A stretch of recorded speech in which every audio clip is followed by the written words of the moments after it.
الحمد لله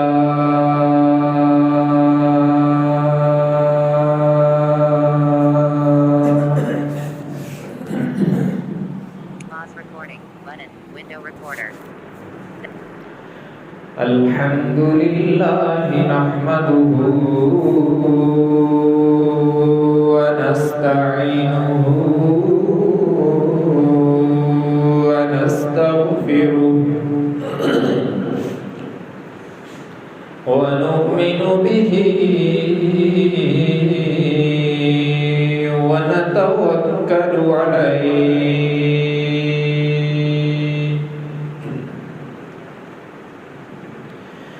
ونعوذ بالله من شرور أنفسنا ومن سيئات أعمالنا من يهده الله فلا مضل له ومن يضلله فلا هادي له ونشهد أن لا إله إلا الله وحده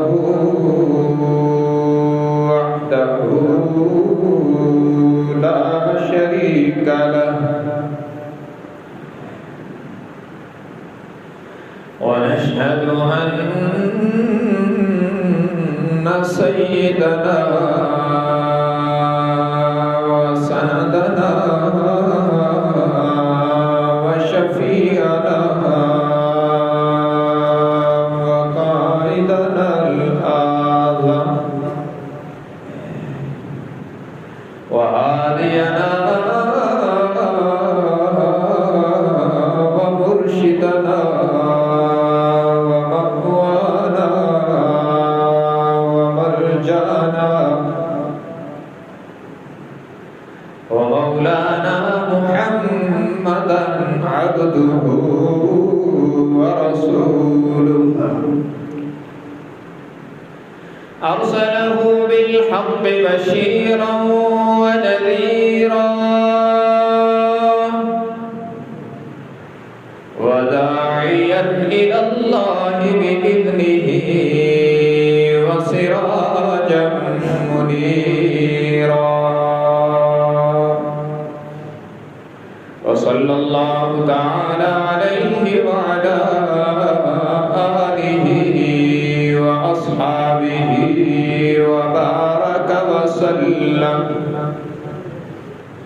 وبارك وسلم تسليما كثيرا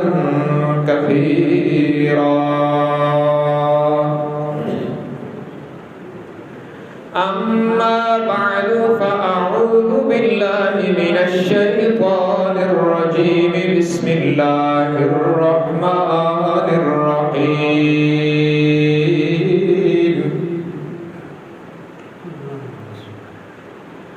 إن الله عنده علم الساعة وينزل الغيث ويعلم ما في الأرحام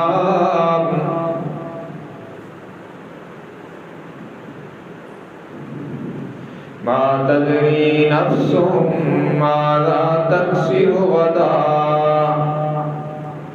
وما تدري نفس بأي أرض تموت إن الله عليم خبير وقال الله تبارك وتعالى في كلام المقدس على مقام آخر إن الله يأمركم أن تؤدوا الأمانات إلى أهلها وإذا حكمتم بين الناس أن تحكموا بالعدل إن الله نعم ما يعظكم به إن الله كان سميعا بصيرا. وقال النبي صلى الله تبارك وتعالى عليه وسلم لا إيمان لمن لا أمانة له. وقال النبي صلى الله تبارك وتعالى عليه وسلم إذا وصل الأمر إلى غير أهله فانتظر الساعة أو كما قال النبي صلى الله تبارك وتعالى عليه وسلم صدق الله وصدق رسوله النبي الأمي الهاشمي الأمين الكريم ونحن على ذلك لمن الشاهدين والشاكرين والحمد لله رب العالمين.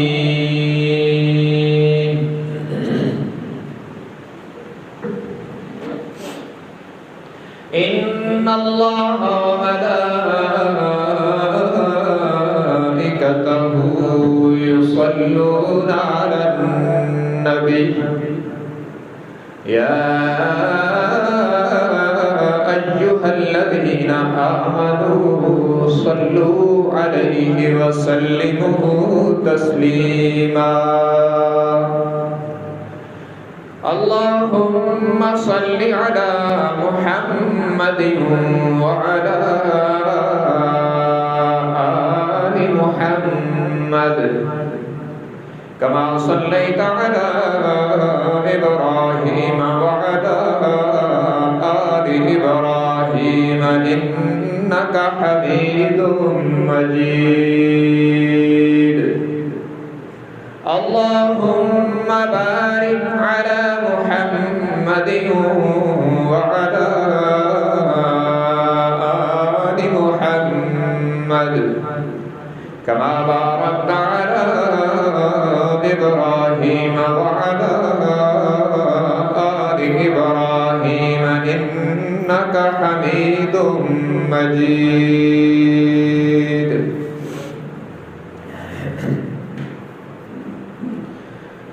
حاضرین گرامی قدر، آج سے اللہ کے فضل و کرم اور توفیق سے ہم اس عنوان کا آغاز کر رہے ہیں کہ قیامت سے پہلے کیا ہوگا. لیکن اس عنوان کا آغاز کرنے سے پہلے یہ گزارش ضروری سمجھتا ہوں کہ ہم اس عنوان کو اپنی معلومات میں اضافہ کرنے کے لیے نہ سنیں یا ان واقعات کو بطور داستان اور کہانی کے انجوائے کرنے کے لیے نہ سنیں. اس وقت ہمارا علویہ ہے کہ ہم علامات قیامت کو معلومات کے اضافے کے لیے پڑھتے اور سنتے ہیں، اور بعض عقل کو حیران کر دینے والے واقعات کو انجوائے کرنے کے لیے بطور سٹوری کے پڑھتے اور سنتے ہیں. تو ہمیں یہ نہیں کرنا ہے، بلکہ قرآنی آیات اور جناب نبی مکرم صلی اللہ علیہ وسلم کے ارشادات کی روشنی میں ہم نے ان باتوں کو اس نیت سے سننا ہے کہ اگر ان برائیوں میں سے جو علامات قیامت میں ہیں کوئی برائی ہمارے اندر ہے تو ہم نے اس کو چھوڑنا ہے اور ہم نے ان چیزوں سے بچنا ہے یا جو قیامت کی بڑی بڑی علامات آئیں گی آزمائش کی صورت میں، ہم نے ان سے بچنے کے لیے محنت بھی کرنی ہے اور اللہ کی منت بھی کرنی ہے۔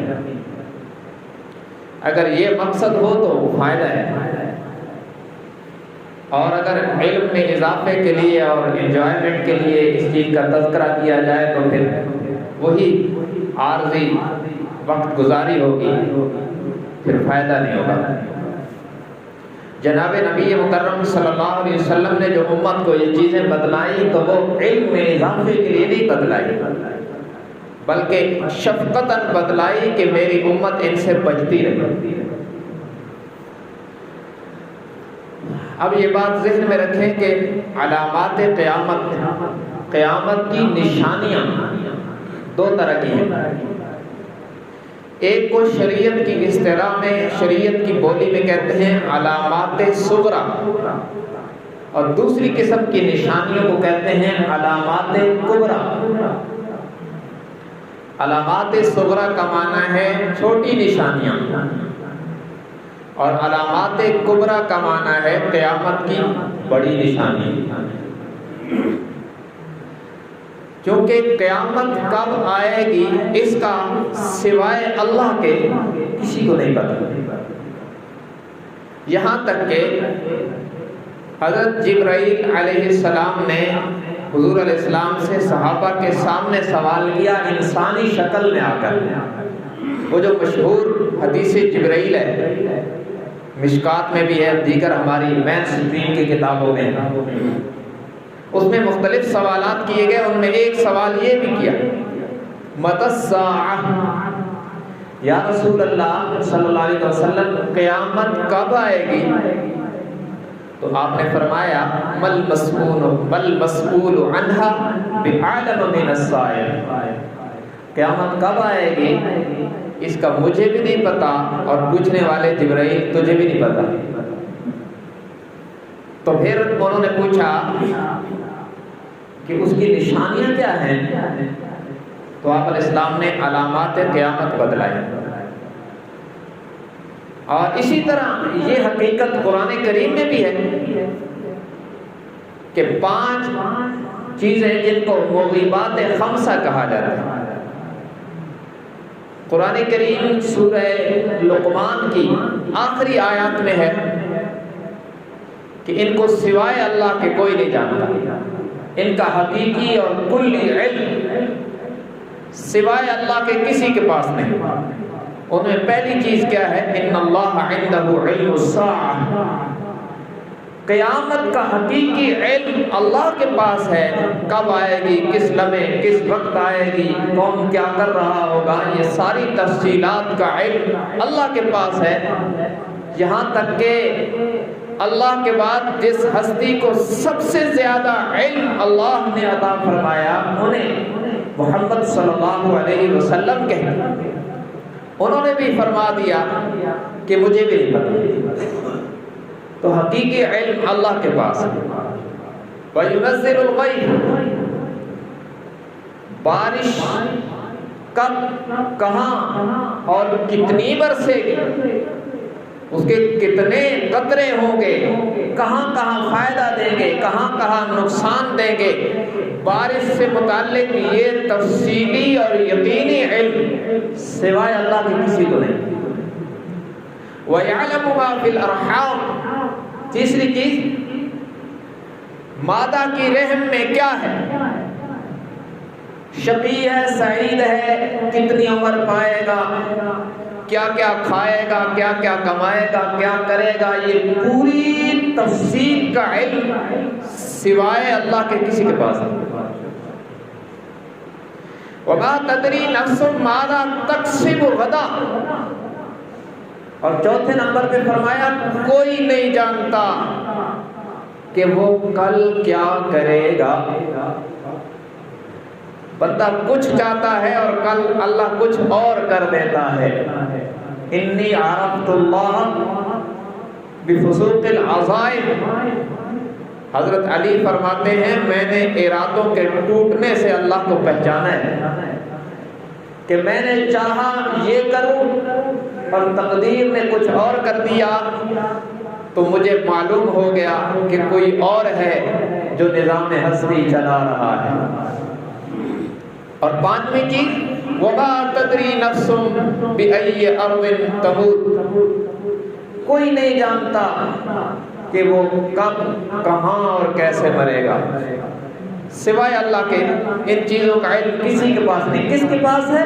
ان اللہ علیم خبیر، اللہ ہی ان چیزوں کی حقیقت کو جانتا بھی ہے، باخبر بھی ہے۔ اللہ کے علاوہ ان تمام چیزوں کی تفصیلات کا علم کسی بندے کے پاس نہیں۔ تو ان میں پہلی چیز ہے قیامت کب آئے گی، اس کا وقت متعین اللہ نے کسی کو نہیں بتلایا، حتیٰ کہ ہمارے نبی کو بھی نہیں بتلایا، لیکن علامات بتلائی ہیں، نشانیاں بتلائی امت پر شفقت کرتے ہوئے۔ پہلے اللہ نے نبی کو بتلائی، پھر حضور علیہ السلام نے امت پر شفقت کرتے ہوئے امت کو بتلائی کہ میری امت ان سے محتاط رہے، بچے۔ ان میں ہماری جو مین سٹریم کی کتابیں ہیں، بخاری شریف، مسلم شریف، دیگر صحاح ستہ، ان تک یہ روایات کثرت کے ساتھ موجود ہیں، صحیح ترین روایات موجود ہیں جن میں شک و شبہ کی گنجائش بھی ہے۔ یہاں تک کہ بخاری شریف جس کے بارے میں امت کا عقیدہ ہے اصح الکتب بعد کتاب اللہ، قرآن کے بعد سب سے صحیح ترین کتاب اس زمین پر بخاری شریف، اس میں بھی یہ روایات کثرت کے ساتھ موجود ہیں۔ مثلاً جناب نبی کریم صلی اللہ علیہ وسلم محفل لگی ہوئی ہے، صحابہ کرام تشریف فرما ہے، ایک دیہاتی آیا،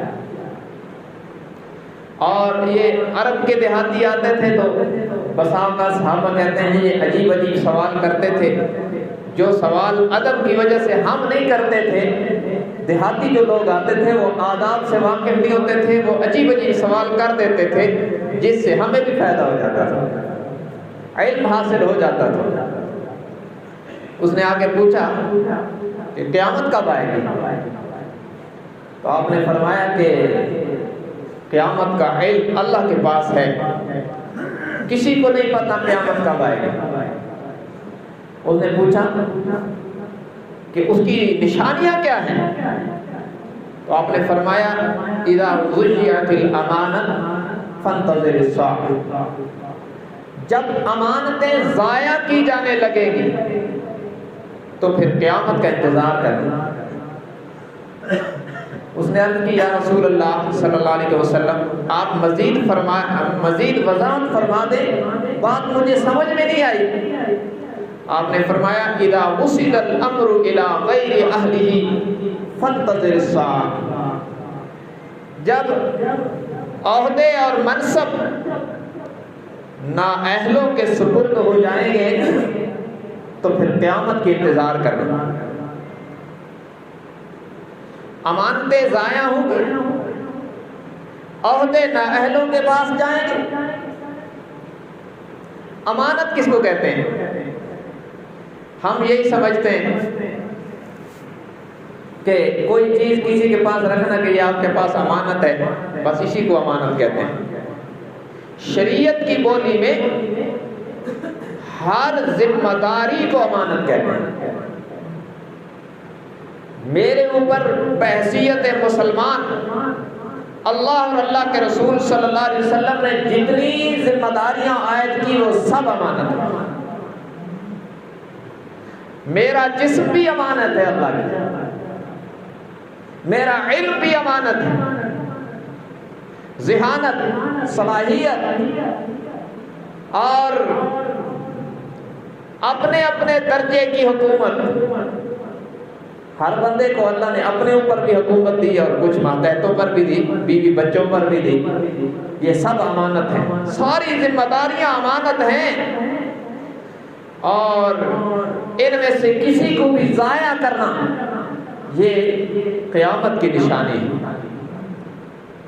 اس لیے کہ امانات کو صحیح طریقے پر نبھانا اس کا حکم دیا اللہ نے انسانیت کو، قرآن کریم میں ہے، سورہ نساء میں ہے۔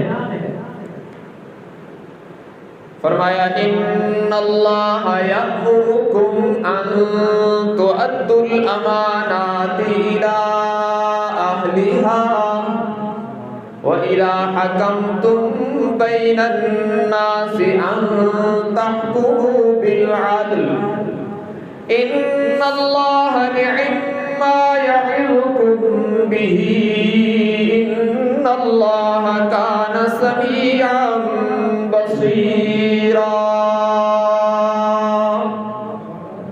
فرمایا اللہ تمہیں حکم فرما رہے ہیں، اللہ کا آرڈر ہے ان تؤدوا الامانات الى اہلها، رب العالمین کا آرڈر ہے کہ امانتوں کو ان کے اہلوں کے سپرد کرنا۔ والذین هم لاماناتهم وعهدهم راعون، رب العالمین نے اہل ایمان کی خوبیاں بیان کرتے ہوئے فرمایا وہ امانتوں کی بڑی رعایت رکھتے ہیں، بددیانت نہیں ہوتے۔ اور جناب نبی مکرم صلی اللہ علیہ وسلم نے فرمایا لا ایمان لمن لا امانت لہ، جو شخص امانت میں خیانت کرتا ہے اس کے ایمان میں کمال نہیں، نقصان ہے، اس کا ایمان ناقص ہے جو امانت دار نہیں ہے۔ اور ایک اور روایت میں فرمایا آیت المنافق ثلاث، عملی منافق کی 3 نشانی۔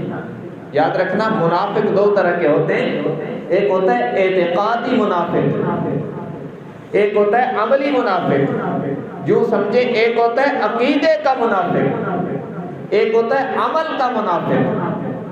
عقیدے کا منافق کافر ہوتا ہے، عقیدے کا منافق وہ ہوتا ہے جو باہر سے کہتا ہے مومن ہو اور اندر سے منکر ہوتا ہے۔ وَمِنَ النَّاسِ، پہلا پارہ، پہلے پارے کا دوسرا رکوع شروع ہوتا ہے سورۃ البقرہ کا دوسرا رکوع۔ وَمِنَ النَّاسِ مَن يَقُولُ آمَنَّا بِاللَّهِ وَبِالْيَوْمِ الْآخِرِ وَمَا هُم بِمُؤْمِنِينَ۔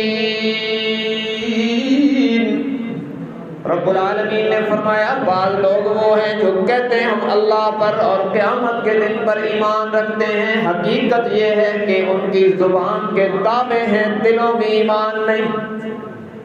یقولون بِأَلْسِنَتِهِم مَّا لَيْسَ فِي قُلُوبِهِمْ، زبان سے وہ باتیں کرتے ہیں جو دل میں نہیں رکھتے ہیں، زبان سے ایمان کا اظہار کرتے ہیں، دل میں کفر پال رہے ہیں۔ یہ ہے اعتقادی منافق جو حقیقت میں کافر ہوتا ہے، اور اسلام کی نظر میں سب سے برا یہی ہے۔ ابو جہل اور ابو لہب کو بھی وہ عذاب نہیں ہوگا جو عبداللہ بن ابی جیسے منافقوں کو ہوگا۔ قرآن کریم میں ہے ان المنافقین فی الدرک الاسفل من النار، جہنم کے سب سے نچلے درجے میں اللہ منافقین کو سزا دیں گے۔ یہ وہ لوگ ہیں جنہوں نے عقیدے میں منافقت کر کے حضور اکرم صلی اللہ علیہ وسلم کی ذات بابرکات کے ساتھ دوستی کے عنوان پر دشمنی کی بنیادیں رکھی۔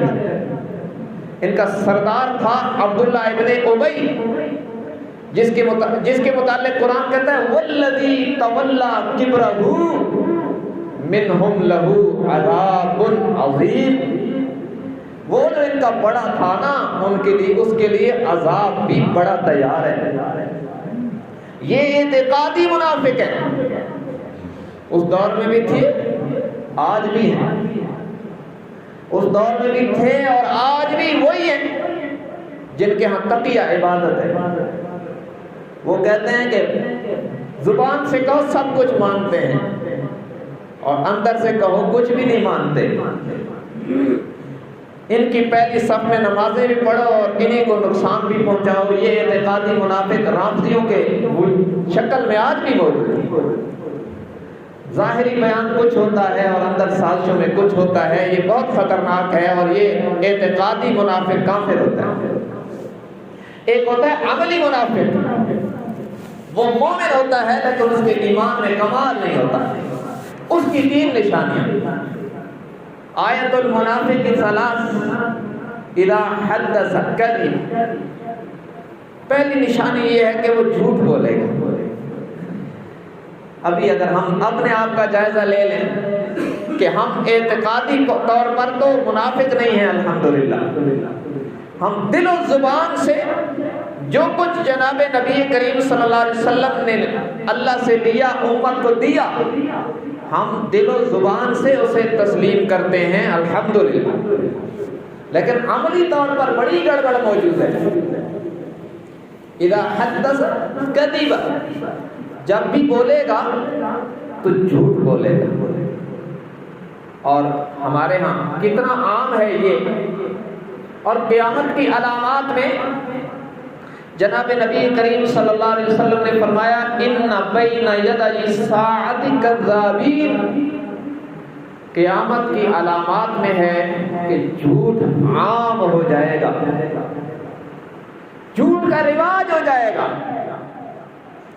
اور جس دور سے ہم گزر رہے ہیں، شیطان نے مسلمانوں کے دلوں سے جھوٹ کی نحوست اور اس کی برائی کی نجاست کو نکالنے کے لیے اس کا نام ہی بدل دیا۔ کیا کہتے ہیں؟ بہانہ۔ میں نے اس کو بہانہ کر دیا۔ وہ بہانے کا مطلب جھوٹ ہوتا ہے، لفظ جھوٹ شیطان نے اس سے چھڑوا کر بہانہ اس کی زبان پہ لایا تاکہ گناہ بھی کرتا رہے، توبہ بھی نہ کر سکے۔ کیونکہ بندہ گناہ کو گناہ سمجھ کے کرتا ہے تو اس کا ضمیر اور ایمان اس کو ملامت کرتا ہے، اور جب گناہ کو گناہ سمجھ کے نہیں کرتا اور اس پر کوئی اور ملمہ ہوتا ہے، لبادہ ہوتا ہے، تو پھر اس کو توبہ کی توفیق بھی نہیں ہوتی۔ تو جھوٹ کا نام رکھ دیا بہانہ۔ اور یاد رکھنا، یہ بہانہ بھی جھوٹ کی جدید شکل ہے، اس سے بھی بچنا چاہیے۔ اور ہم اس بات کو سمجھیں، اللہ کے نبی جناب محمد الرسول اللہ صلی اللہ علیہ وسلم نے فرمایا ان الصدق طمانینۃ والکذب ریبۃ، سچ میں اطمینان ہے، جھوٹ میں بے چینی ہے۔ انجامن، سچ میں اطمینان ہے، جھوٹ میں بے چینی ہے۔ اور یہ بندے کو شیطان دھوکہ دیتا ہے کہ جھوٹ بولو گے تو بچ جاؤ گے۔ اللہ کے نبی فرماتے ہیں سچ بولو گے تو بچ جاؤ گے، جھوٹ بولو گے تو پھنس جاؤ گے۔ یہ ظاہر پرست ہے، ہو گئے نا ہم، کہ ہم ظاہری نفع کی خاطر اور بظاہر کبھی ظاہری اطمینان کی خاطر جھوٹ بول دیتے ہیں، اور اللہ کے نبی کی پیشن گوئی کے مطابق ہم انجامن پھنس جاتے ہیں اس کے انجام، کیونکہ اللہ کے نبی نے فرمایا ان الصدق طمانینۃ فی الصدق نجات، فرمایا سچ میں نجات ہے۔ اور اس وقت امت کا بہت بڑا طبقہ سمجھ رہا ہے کہ جھوٹ میں نجات ہے، اور جھوٹ میں یہ سمجھتے ہیں منافع ہے، جھوٹ میں فائدہ ہے، جبکہ اللہ کے نبی فرما رہے ہیں والکذب ریبۃ، جھوٹ میں بے اطمینانی ہے، نقصان ہے، خسارہ ہے، یہ برائی ہے۔ تو اسے ہم سمجھیں۔ اللہ کے نبی نے فرمایا مومن بخیل ہو سکتا ہے، کنجوس ہو سکتا ہے، لیکن جھوٹ اور ایمان جمع نہیں ہوتے۔ بڑی عجیب روایت ہے، ہمیں جھنجھوڑتی ہے نا، جھوٹ اور ایمان جمع نہیں ہو سکتے۔ تو ہم اس وقت کدھر جا رہے ہیں؟ ہماری زندگی کی گاڑی کس طرف جا رہی ہے کہ ہم کہتے ہیں بادشاہ جھوٹ کے بغیر تو اب نظام ہی نہیں چلتا۔ بعض لوگ تو بہت جرأت کے ساتھ بہت غلط جملہ کہتے ہیں کہ بادشاہ مولوی صاحب یہ سچ کا زمانہ نہیں ہے۔ تو کیا اللہ کے نبی نے ہم سے پہلے لوگوں کے لیے تعلیمات دی تھی؟ یہ بہت خطرناک جملہ ہے، ہمیں یہ نہیں بولنا چاہیے کہ یہ سچ کا زمانہ نہیں ہے۔ قیامت تک کے لیے اللہ کے نبی کی نبوت کا زمانہ ہے اور اس پر عمل کا زمانہ ہے۔ تو یہ بھی سچ کا زمانہ ہے، اس وقت بھی سچ میں نجات ہے، اور جنہوں نے سچ بولا اور جھوٹ کی نفرت ان کے ذہنوں میں تھی، اللہ نے انہیں بھی اطمینان دیا، بلکہ ان کی برکت سے اوروں کو بھی اطمینان دے دیا۔ ہمارے اکابر کے دیکھیں، صحابہ کرام تو بڑے لوگ تھے جن کو اللہ نے چن کر اپنے آخری حبیب کی صحبت میں بھیجا، ان کے تو کیا کہنے، ان کی تو تاریخ میں پھر مثال نہیں ملتی۔ ہمارے اکابر کی ایسی مثالیں ہیں جو ہماری عقلوں کو تنگ کر دیتی۔ ہمارے اکابر میں ایک شخص گزرے، حضرت مولانا عبد اللطیف گنگوہی رحمۃ اللہ علیہ۔ ابھی میرے ذہن میں یہ واقعہ آ گیا، ایمان تازہ کر دینے والے، بہت نیک اللہ والے تھے، ٹانگے پہ سفر کر رہے تھے گھر والوں کے ساتھ، فیملی کے ساتھ، تو ڈاکو نے اسے گھیر لیا۔ انہوں نے دیکھا کہ ڈاکو ہیں اور بدتمیز قسم کے لوگ ہوتے ہیں، تو انہوں نے ڈاکو سے کہا، بھائی آپ نے ہماری فیملی کو ہاتھ نہیں لگانا، میں آپ سے وعدہ کرتا ہوں کہ انہوں نے جتنے زیورات پہنے سارے اتار کے دے دیتا ہوں، لیکن آپ دور کھڑے ہو جاؤ، بے پردگی بے حرمتی نہیں کرنی۔ انہوں نے کہا، کوئی سادہ بابا جی ہے، کیا سنہری موقع ہے کہ ہمیں کچھ کرنا بھی نہ پڑے، سارا مال مل جائے۔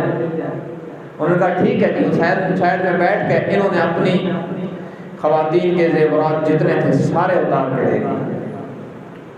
اتفاق سے ایک بچی کے ہاتھ میں ایک چھوٹی سی وہ انگوٹھی جو ہے وہ رہ گئی، اور جب ان کو سارا کچھ مل گیا تو انہوں نے کہا ٹھیک ہے آپ جائیں۔ تھوڑا سا ٹانگے والے ٹانگا چلایا تو ان کی نظر پڑی اس بچی کی انگلی پر جس میں ایک چھوٹی سی انگوٹھی رہ گئی۔ انہوں نے ٹھہر جاؤ ٹھہر جاؤ۔ نے کہا کیا بات ہے؟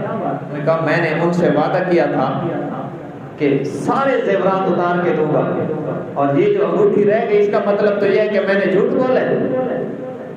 اس کو روک دیا اور وہ انگوٹھی اتاری اور بھاگ پڑے وہ ڈاکوؤں کے پیچھے۔ انہوں نے سمجھا کہ بابا جی بھاگ رہے ہیں، لگتا ہے کوئی اسلحہ لے کے لڑنے کے لیے آ رہے ہیں، لیکن انہوں نے کہا یہ ہے کہ ہم اتنے کیا لڑے گا۔ انہوں نے کہا ٹھہرو ٹھہرو ٹھہرو ٹھہرو۔ وہ ٹھہر گئے۔ انہوں نے کہا کہ بات یہ ہے کہ میں نے تم سے وعدہ کیا تھا کہ سارے زیورات اتار کے دوں گا، اور یہ چھوٹی سی انگوٹھی رہ گئی تھی تو میں نے کہا کہ میری بات جھوٹی ثابت نہ ہو، یہ بھی دے دو۔ اس سچ کا ایسا اثر ہوا، اس ڈاکوؤں کے سردار نے کہا بابا جی بس ہم بڑے گناہگار ہیں، آج اللہ کو گواہ بنا کر آپ کے ہاتھ پہ توبہ کرتے ہیں، دوبارہ یہ کام کبھی نہیں کریں گے۔ یہ سچ نے جیتا ہے، ڈاکوؤں کو توبہ کروا کر نیک صالح بنا دیا اور محافظ بنا دیا، برکت سچ کی تھی۔ اور اس وقت امت کا مجموعی حصہ سمجھ رہا ہے کہ جھوٹ کے بغیر تو بادشاہ ہم چل نہیں سکتے۔ تو یہ منافق کی 3 علامات اور قیامت کی علامات ہیں۔ ان بین یدی الساعۃ کذابین، قیامت سے پہلے جھوٹ عام ہوگا، اور منافق کی نشانی ہے عملی منافق، وہ بولے گا بات کرے گا تو جھوٹ بولے گا، اور وَإِذَا وَعَدَ أَخْلَفَ، وعدہ کرے گا تو وعدہ خلافی کرے گا۔ آج کل تو لوگ وعدہ کرتے اس لیے ہیں کہ ہم نے پورا نہیں کرنا، یہ بہت بڑا گناہ ہے، اس سے ہمیں بچنا ہے۔ اور تیسرا فرمایا وَإِذَا اؤْتُمِنَ خَانَ، جب آپ اس کے پاس امانت رکھیں گے تو خیانت کرے گا۔ اسی سے بات شروع ہوئی تھی، اللہ کے نبی نے فرمایا اذا ضيعت الامانہ، جب امانتیں ضائع کی جانے لگیں گی تو پھر قیامت کا انتظار کرنا۔ اور اذا وصل الامر الى غیر اہلہ فانتظر الساعہ، جب ذمہ داریاں، عہدے اور منصب نااہلوں کے پاس آئیں گے تو پھر قیامت کا انتظار کرنا۔ یہ قیامت کی علامات میں سے چھوٹی چھوٹی یہ نشانی۔ اور ترمذی شریف کی ایک تفصیلی روایت ہے، جناب نبی کریم صلی اللہ علیہ وسلم نے قیامت کی علامات کو تفصیل سے بیان فرمایا. اور یاد رکھنا یہ علامات صغرا عرض کر رہا ہوں، علامات کبرا بھی میں نے عرض کرنی ہے انشاءاللہ اللہ کی توفیق اور مدد کے ساتھ. آئندہ جمعات کے خطبوں میں ترتیب کے ساتھ ظہور مہدی اور خروج دجال اور یاجوج ماجوج اور یہ تفصیلات جو قرآن و حدیث میں آئی ہیں، میں انشاءاللہ اس وقت کی اسرائیل فلسطین کا جو یہ جنگ و جدال ہے اس کی روشنی میں یہ ساری تفصیلات آپ کے سامنے رکھوں. تو یہ علامات صغرا اللہ کے نبی نے یہ تفصیل سے بیان فرمایا. ترمذی شریف کی روایت میں فرمایا جب قومی خزانوں کو لوگ اپنی جاگیر سمجھیں گے، قومی خزانوں کو لوگ اپنی جاگیر سمجھیں گے. یہ اب ایسے ہی ہو رہا ہے، اس پر ہم تبصرہ نہیں کرتے کیونکہ ہم رعایا ہیں تو یہ ان سے متعلق ہے، لیکن یہ قیامت کی علامات. قومی خزانوں کو لوگ جاگیر سمجھیں گے اور امانت کو لوگ غنیمت سمجھیں گے اور زکوٰۃ کو لوگ جرمانہ سمجھیں گے. آج کتنے بڑے بڑے لوگ زکوٰۃ سے بچنے کی تدبیریں کرتے ہیں، وہ ہے کتنی 2.5% سے اور اس سے بھی لوگ بچنے کی تدبیریں کرتے ہیں. تو زکوٰۃ کو لوگ جرمانہ سمجھیں گے. اور فرمایا کہ بیویوں کو خوش کریں گے، ماؤں کو ذلیل کریں گے. یاد رکھنا ہمیں ایسا معتدل دین ملا ہے جس نے سارے رشتوں کی حیثیتیں متعین کی ہیں. یہ نہیں کہ بیوی کو ماں کو خوش کرنے کے لیے بیوی کے حقوق پامال کریں، یہ بھی ناجائز ہے. لیکن مجموعی طور پر کیا کرے گی امت؟ بیویوں کو خوش کریں گے، ماں کو ذلیل کریں گے. اور یہی وہ حدیث جبرائیل میں بھی اس طرح کی بات آئی تھی. یہ ماں کی نافرمانی اور والدین کی نافرمانی قیامت کی بڑی بڑی علامات ہیں. حضرت جبرائیل نے پوچھا نا حضور سے کہ قیامت کی علامات کیا ہیں، تو انہوں نے فرمایا ان تلد الامۃ ربتها. پہلی بڑی علامت یہ ہے کہ بیٹیاں نافرمان ہو جائیں گی.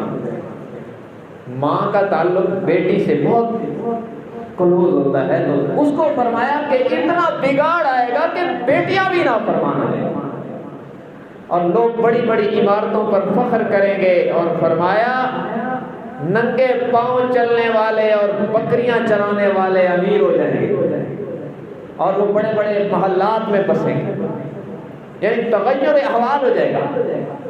تو اس میں فرمایا بیویوں کو خوش کرنے کے لیے ماؤں کو ذلیل کریں گے. اقا والدہ و ادنا صدیقہ و ادنا صدیقہ. فرمایا لوگ دوستوں کے قریب ہوں گے اور سگے باپ سے دور ہوں گے.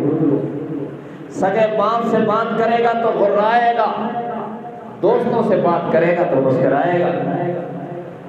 کیا آج ہمارے معاشرے میں یہ نہیں ہو رہا؟ والد کو بیٹے سے منوانے کے لیے اس کے دوستوں کی منتیں کرنی پڑتی ہیں، اور یہ قیامت کی علامت ہے. اللہ کے نبی نے فرمایا تھا اور آج اس وقت امت سے ہوتا دیکھ رہی ہے. اقا والدہ و ادنا صدیقہ.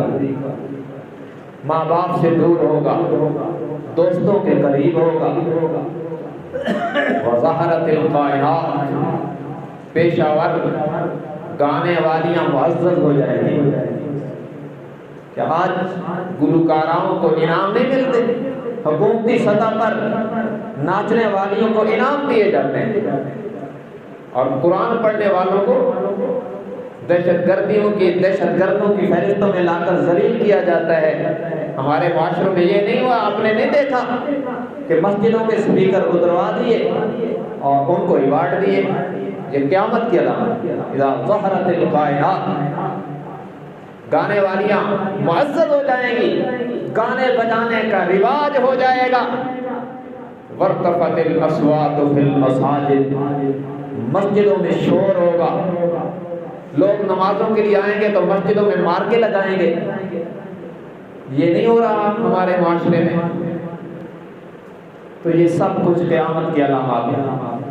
تفصیلی یہ حدیث آپ نے فرمایا جب یہ ہونے لگے گا تو پھر میری امت پر آفتیں اس قدر آئیں گی جیسے تسبیح کا دھاگا ٹوٹنے سے دانے گرتے ہیں، اس طرح میری امت پر یکے بعد دیگر مصیبتیں اور بلائیں آئیں گی، زلزلے آئیں گے۔ تو کیا اس وقت یہ نہیں ہو رہا؟ کبھی افغانستان میں زلزلہ اور کبھی ترکی میں زلزلہ اور کبھی سوات میں زلزلہ اور طرح طرح کے یہ آفتیں، کہیں سمندری طوفان اور کہیں معاشی بدحالی، یہ ساری وہ آفات ہیں جو ہمارے کردار کے نتیجے میں اللہ کے نبی حضرت محمد صلی اللہ علیہ وسلم کی فرمائی ہوئی پیشن گوئیوں کے مطابق ظاہر ہو رہی ہے۔ تو ہم نے ان کو علم میں اضافے کے لیے نہیں سننا، ہم نے اپنے دلوں میں جھانک کر دیکھنا ہے کہ اگر یہ برائی میرے اندر ہے تو میں نے توبہ کرنی ہے اور میں نے قیامت کی علامت نہیں بننی۔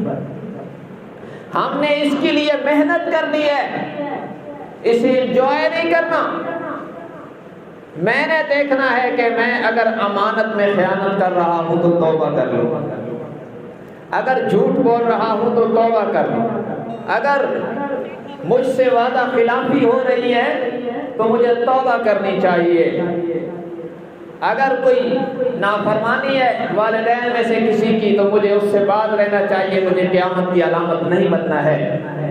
یہ حضرت محمد صلی اللہ علیہ وسلم نے ہمیں آگاہ فرمایا۔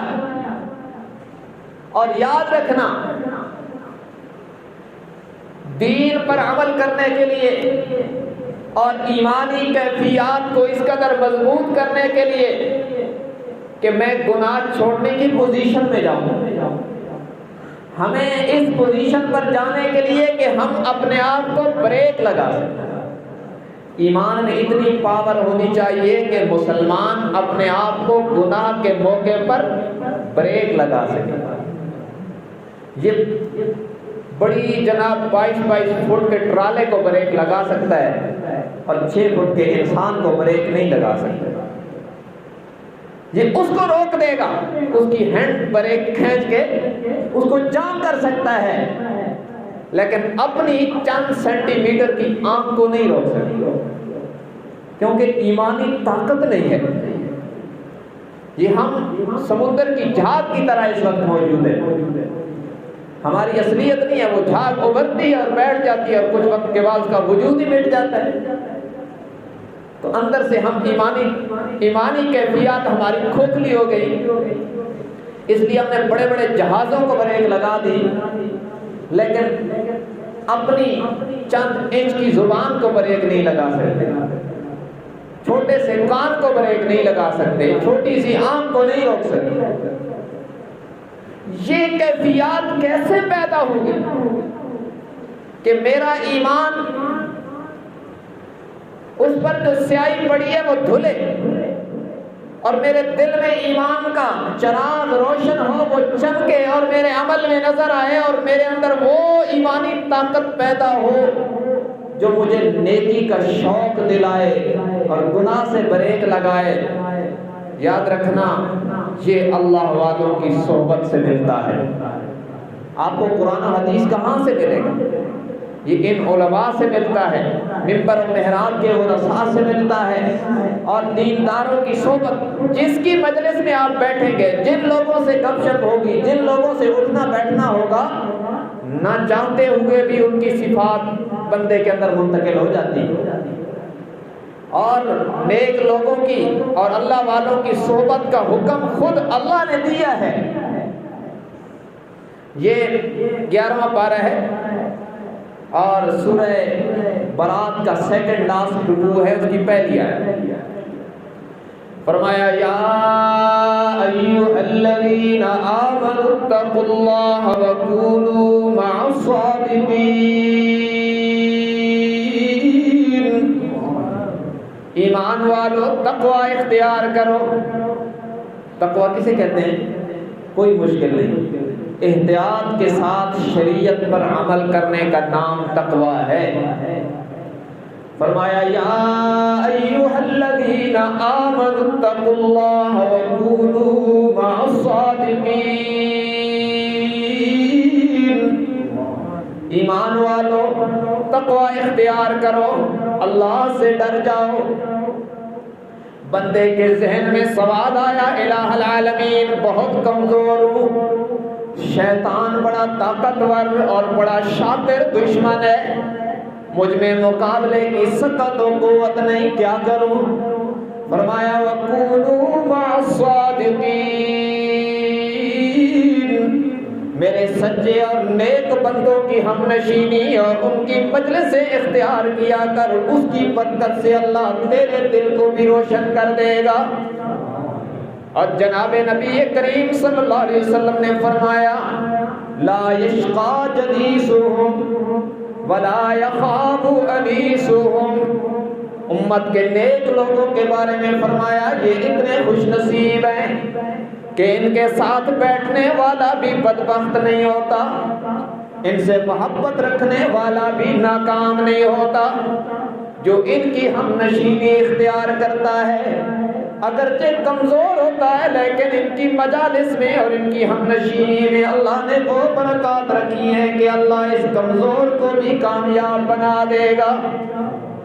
اور یوں فرمایا جناب محمد رسول اللہ صلی اللہ علیہ وسلم نے جب نیک لوگوں کی مجلس برخاست ہوتی ہے، آسمانوں پر عرش پر فرشتے کارگزاری لے جاتے ہیں، رب العالمین فرماتے ہیں تم گوار ہیں نا میں نے سب کی بخشش کر دی ہے۔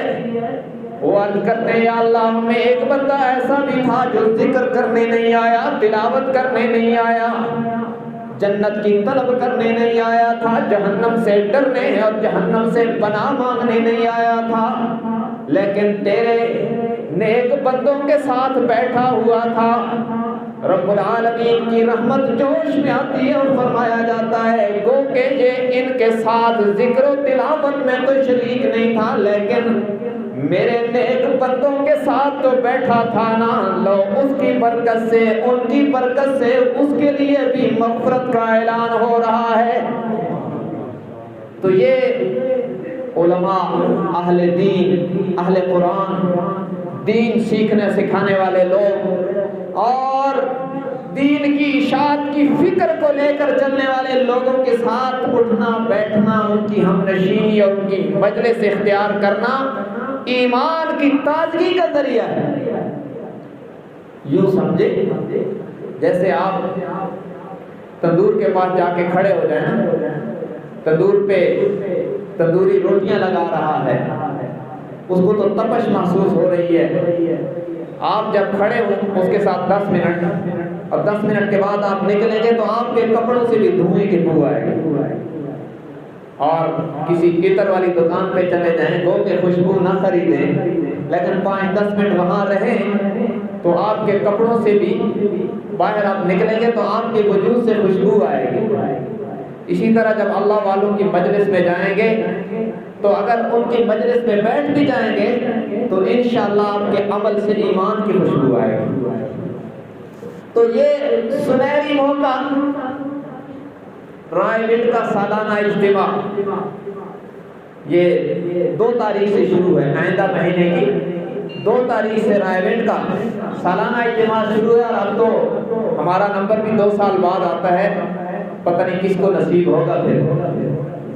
تو اس میں شرکت کے عزم مصمم پکے ارادے کریں، اللہ والوں کا کثیر اجتماع ہوتا ہے، بڑے بڑے نیک لوگ آتے ہیں، شاید ان کی ہم نشینی اختیار کرنے سے کس کس کی نجات کا فیصلہ ہو جائے۔ اور بڑے لوگ تو بڑی نیتوں کے ساتھ جاتے ہیں نا کہ پوری دنیا میں ہم نے ہدایت کو پھیلانا ہے، کفر اور گمراہی کو مٹانا ہے، یہ بڑے لوگوں کی بڑی نیتیں ہوتی ہیں، ہم تو بہت چھوٹے لوگ ہیں نا، چلو ہم چھوٹی نیت لے کر ہی چلے جائیں۔ میں الحمدللہ اہتمام سے کوشش کرتا ہوں کہ اس میں شریک ہوں، 2-3 نیتیں کر کے جاتے ہیں۔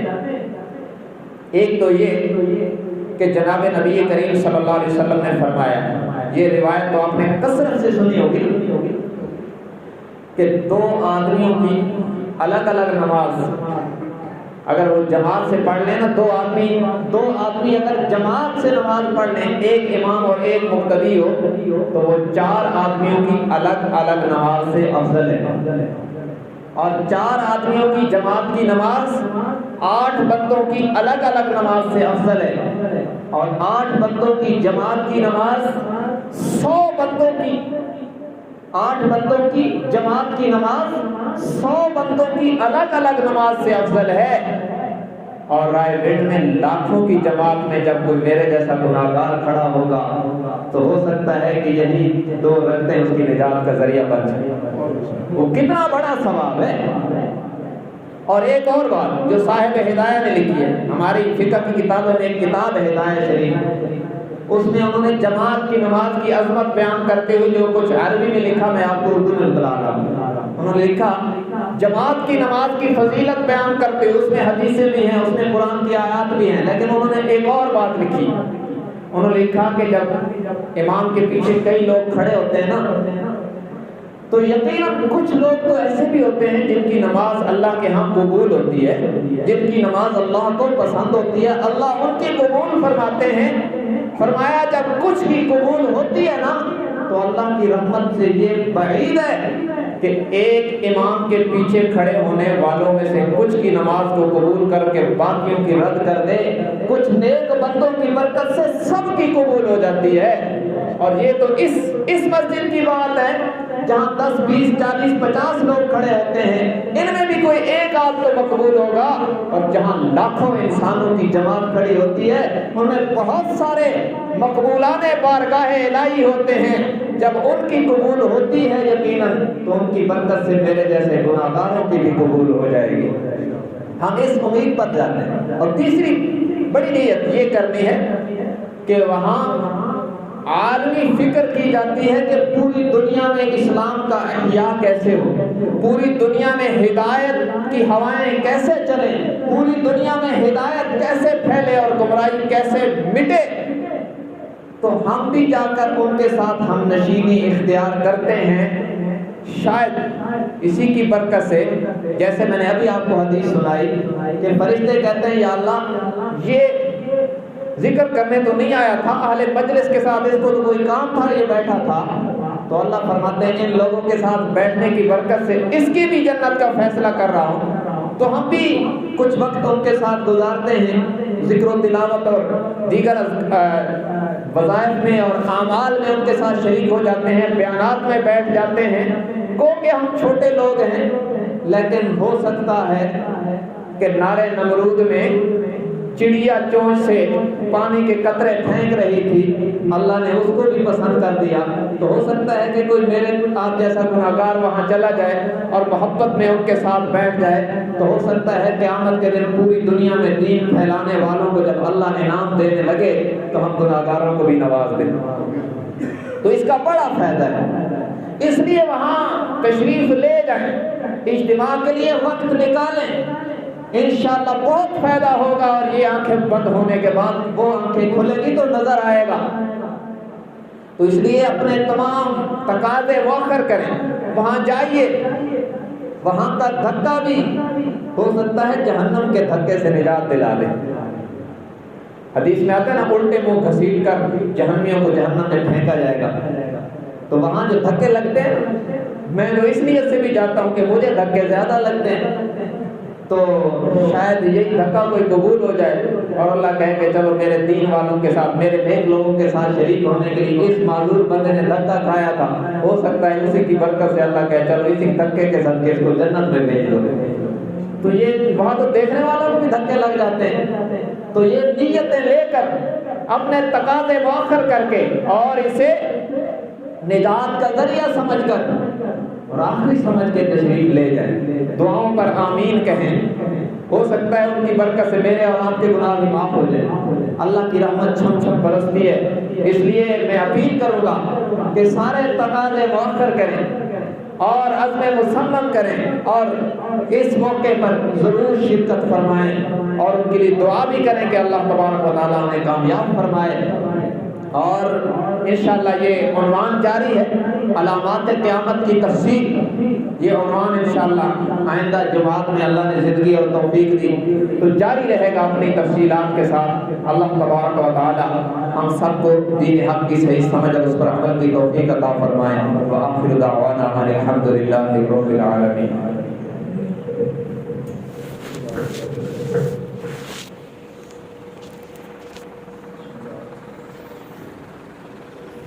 recording.